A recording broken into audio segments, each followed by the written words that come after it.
Hey, it's Birdman hanging out in the studio. Once again, here it is, Community Shout, Birdman on the Mountain, brought to you by the town of Pinetop Lakeside. And, we're getting into the season. That's right. It's finally there where you start putting up the Christmas trees and not get yelled at. So, first off, we're going to start with a real cool thing. I got Brad, Provost, and I have Rebecca Mauff with me. You're from the town of Pinetop Lakeside Police Department, and of course, Sholo PD. What do you got for us? You got a cool event, right? We do. We have Shop with a Cop coming up. The event will be on Thursday, December 19th at the Sholo Walmart. Shop with a Cop. So you've done this a few times now, right? Yes. Yeah, we've been doing this for quite a few years now. Yep. Okay, how many do you know, or is it? I know it's been, I think, since I've been up here, at least 10 years, right? Oh yes, the program up here has been going since about 2004. Oh wow, very cool. Yes. Awesome. Okay, so what are the details? What are you doing? So we have our applications out now for the kids to be nominated or applied.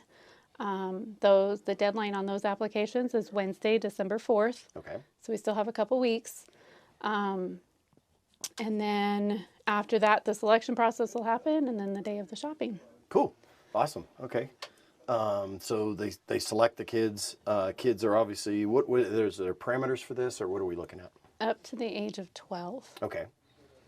And any income or anything like that are indicators of who should be getting nominated, or? Any child in need. Okay. So we really stress the warm clothing, basic life needs of the child, and then we try to throw in a little something fun after Cool. that. So. Awesome. Now talk about the event. Have you done this before? Have you got to do this? Oh, yes. Okay, cool. So take me through it. What is it like? It's pretty neat. You know, the morning of, the kids, the officers and all that get there. Usually we take a group photo.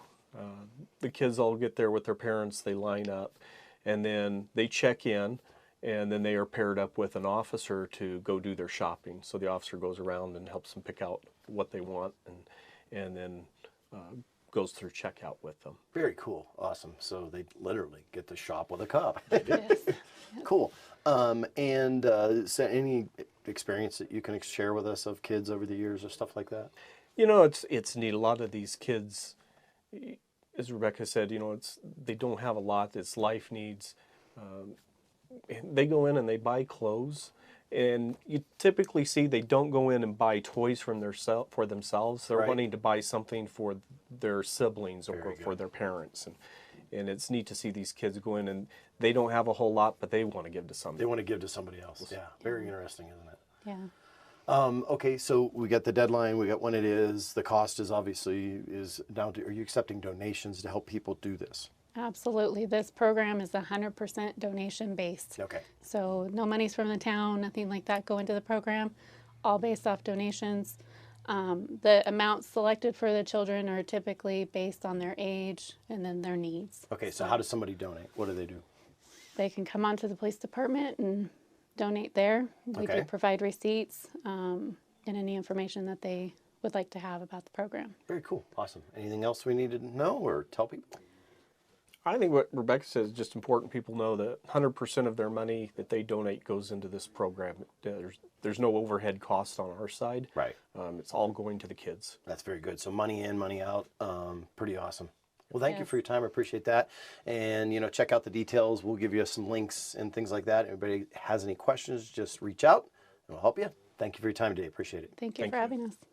Okay, hanging out here now. I think this is going to be a police day. I don't know why. I just get this premonition things are going to happen that way. But I've got with me from the town of Pinetop Lakeside, Guy Willis. Guy Willis. Commander Willis. Okay, cool. I'm not sure I've met you yet.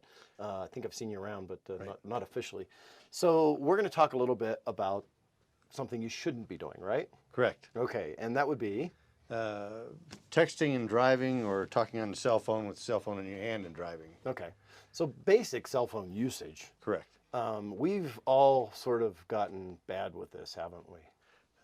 Yes, a lot of people are very bad with it. A lot of younger people are, because they're in constant communication with their friends and family and such. Yeah.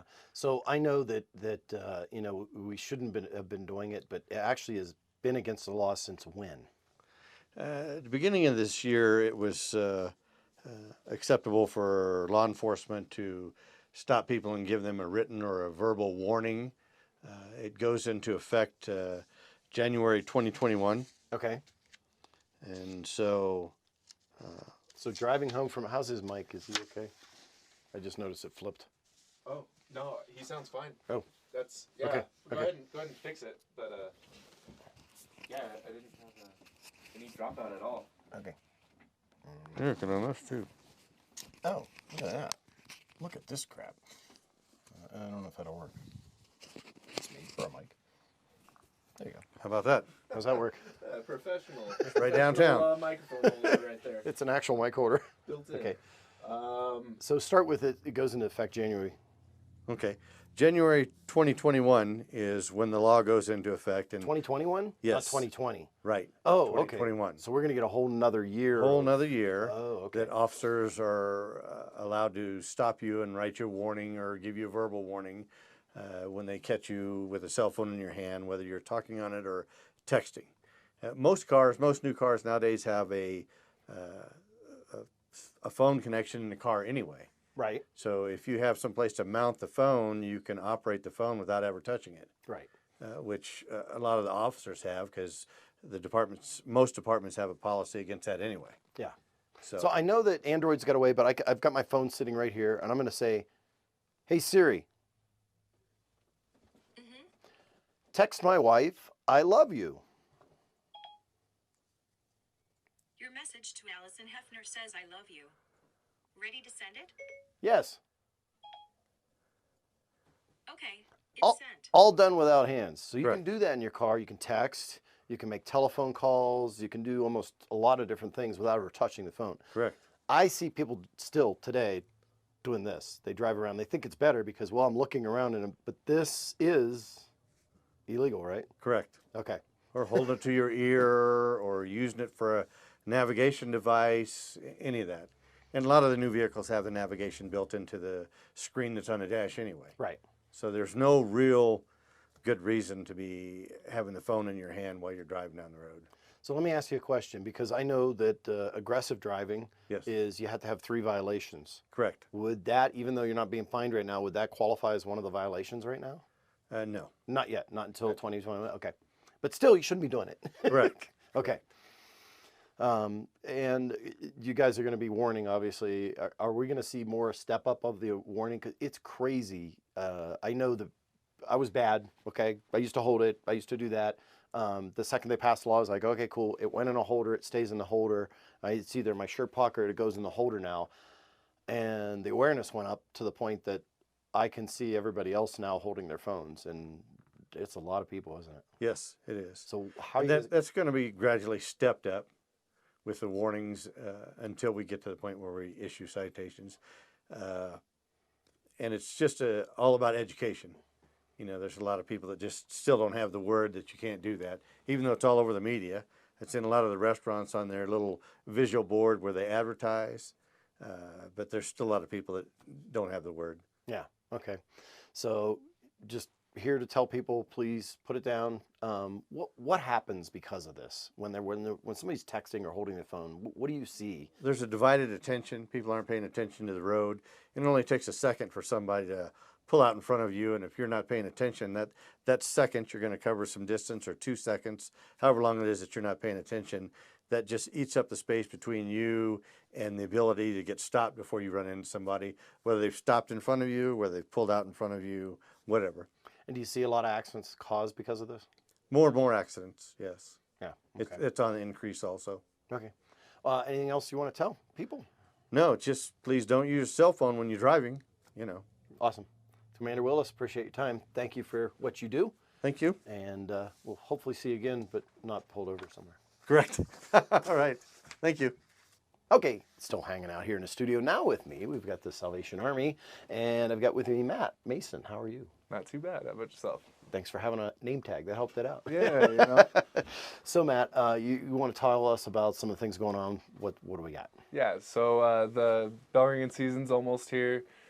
Basically, we need as many volunteers as we can. The support, it all stays in the community. It goes to help fight homelessness and hunger and heat, basically. Okay. Provide heat, yeah. Yeah. So, and I thought I've seen some bell ringers already, maybe at Walmart. There was a special event. It was more of a toy drive, but they let us ring as well. So that was great, you know. Okay. Every little bit helps. But you're going to be seeing them here soon. And I know you guys just did your angel tree stuff. Are we going to be seeing that out soon too? The tags should be up soon. I couldn't give you a specific date on that, but definitely here within the next couple of weeks. We don't want to anger people because it's not yet Thanksgiving, so I don't want you to get excited. Right. Very, very Even cool. though, you know, Awesome. They're happy about the deals and everything. If somebody wants to ring the bells, and what do they need to do? Is there anything that they need to go through? Is there an application process? What do they do? No, basically just give me a call at the office and I can get you on the schedule. It's 928-368-9953, and most of the shifts are 9 to 1 or 1 to 5, so 4-hour shifts, and we've got locations all over Sholo, Pinetop, and Snowflake. Very good. Awesome. Anything else? I think that's probably it. Okay. Anything going on for Thanksgiving or anything like that? Or? We are helping out with the there's a turkey giveaway, but I guess the list has already been finalized. There will be a Christmas dinner, usually down at the Nazarene Church, but it's put on by members. Okay. Awesome. Well, hopefully we'll get details on that. Thank you very much. Definitely. Matt, once again with the Salvation Army. Yep. Okay, hanging out here still, and I told you it's like a police department show. I've got with me now the sheriff of Navajo County, David Clark. How are you, sir? Good. And Randy Moffitt. How are you, sir? I'm doing great, thank you. So we were joking. There's a lot of police cars hanging out around the trailer. People are going to wonder what we did.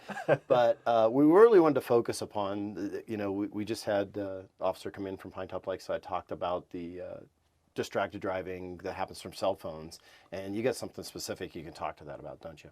Yeah, tragically this month we've had a collision on Bourdon Ranch Road in the county, just north of Sholo, and where an innocent life was taken. Yeah. It was a very tragic event. It's hard for first responders, fire, sheriff's deputies to respond to these types of incidents because it's just unfortunate to see it, and that's why we asked to come on the show, is to bring some further awareness to that. It was earlier in November, there's 2 vehicles traveling northbound on Bourdon Ranch Road. One vehicle, the lead vehicle, had stopped to turn left onto a residential road. The trailing vehicle was traveling at the speed limit or greater and failed to stop, and there was a collision in the rear, and it killed the young child in the back seat. Right.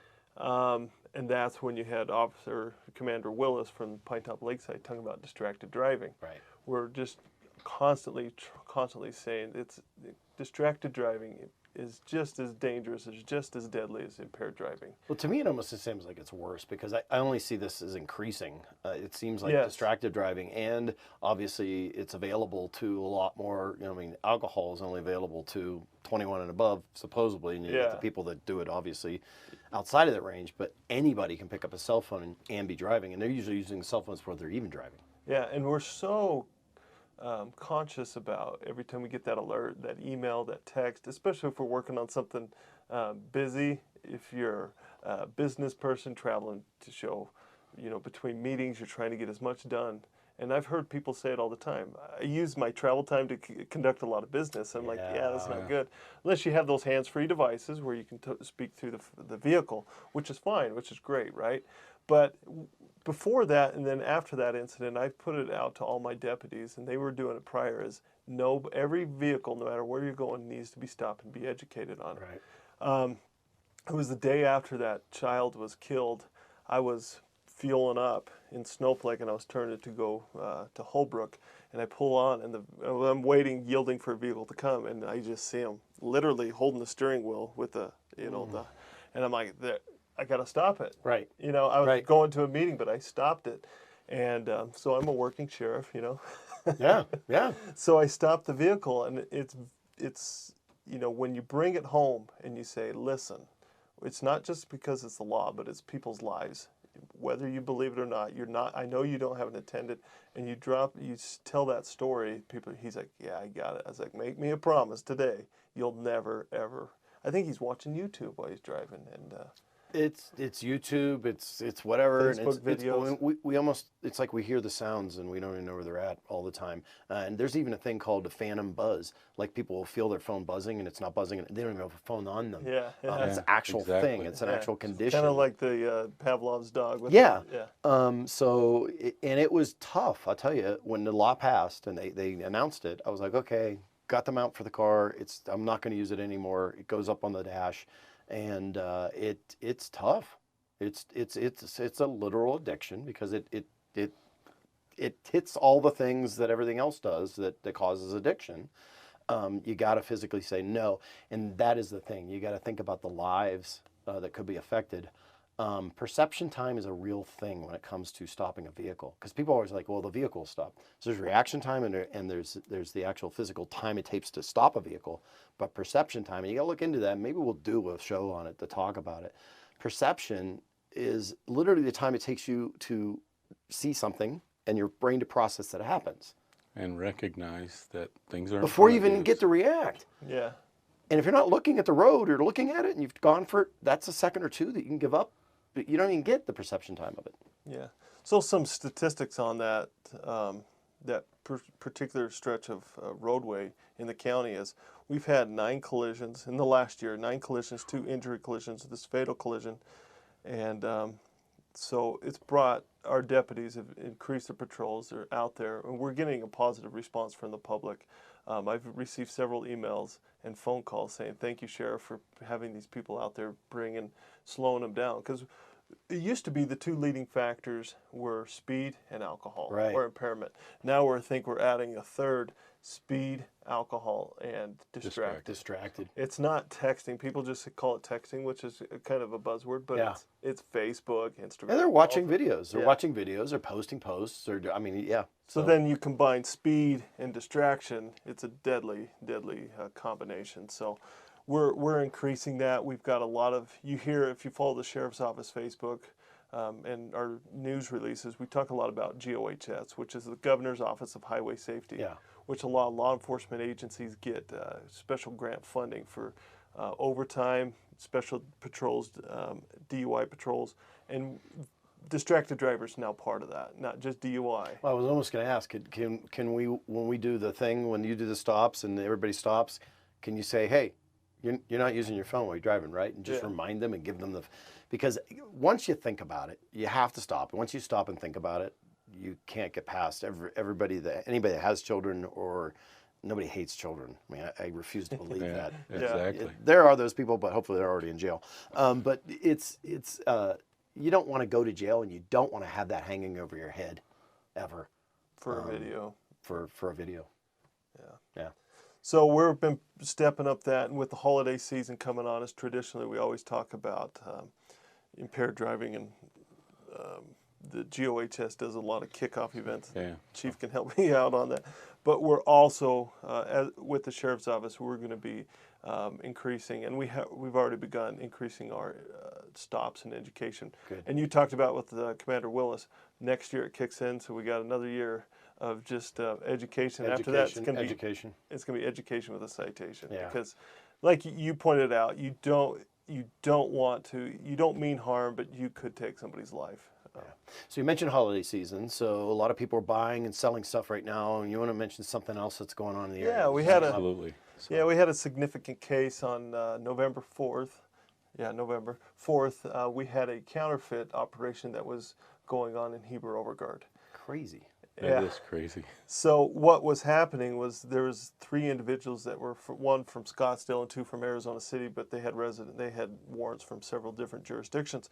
But they had taken up, not residence, but they were at a timeshare there in Heber Overguard, and they went to several of the dollar stores, and basically they were, buying a pack of gum with a $100 bill. You'd give me change. $99 in real money. And so that was happening, and finally the last place they called in, our deputies were around the corner, and they ended up apprehending 1, 2 had fled, and of course search warrants, a long night of finding the other 2 later. Crazy. But the search warrant was issued on the residence that they had rented. The counterfeit machines and devices were there, and we found that they had maybe 10 prints. It was all Wow. with the same serial number, all $100 bills. Further in our investigation, we found a lot of those connected to Lakeside, Pinetop, and Sholo, where people had received $100 bills with the exact same serial number. So we put out an extensive press release, but you know, on your show, we just ask any business owners if they've encountered counterfeit money, please contact us. We have one of our lieutenants linking all these cases together. We've worked with Phoenix, Chandler, Scottsdale, and other agencies in the valley where they've received that same bill. That's crazy. And so Yeah, it's definitely a terrible crime this time of year, but it's also linked throughout the whole state of Arizona. Good job for catching. So That's yeah, awesome. those deputies did a fantastic job. I got to tell you, I was at a local place the other day, and they ran my bill through a machine. Yes. So you know, those kind of things are available for business owners. Obviously, I've seen the marker pens before, never. So, but literally, this kid was running all the bills through the machine. I'm like, well, good for you guys. And I believe the machine is a very minimal expense for a business. It's about $86, $90. So less than $100 you'd be out if you get Yeah. off the So- dog. One-time buy, one, yeah. one-time buy-in. Yeah, there you go. Yeah, you Yeah, catch one, you're good. Yeah. But the business owners there in Heber Overguard did a fantastic job gathering information, giving us surveillance, giving us the proper evidence and tools to catch these guys, and then the deputies did a fantastic job. The two that fled in the vehicle, crashed. They were out on foot all night. Our deputies stayed on their trail all night, ended up getting them early morning. Yeah, it was And a great deal. we apprehended all three, but the connection of all that obviously takes time, and we just need to get the message to local owners. Whether it's $100 or not, we need to link them all, and we have a stronger case. Hey, I just want to thank you for your diligence on this and all those investigations, and then of course your focus on the Bourdon Ranch. I know it's a huge county, and I'm not even sure how many miles, but it's top to bottom crazy. Yeah. Having moved from Ohio and then Georgia, you know, where our counties are sort of like small and nice compartmentalization, nothing like that here. So it's a daunting job for sure. You know, some people respect the position, other people do not. And it's great to see, you know, you guys keep your chin up, go forward, and are always positive. So thank you very much for that. Thank you for your service in that area, and thanks for keeping us safe. Well, You bet. Thank you. Appreciate it, Rob. Thank you. Hey, that's going to be it for this week's Community Shout here on Birdman on the Mountain. I'm Birdman reminding you, if I don't see you around town, I'll catch you right here on the web.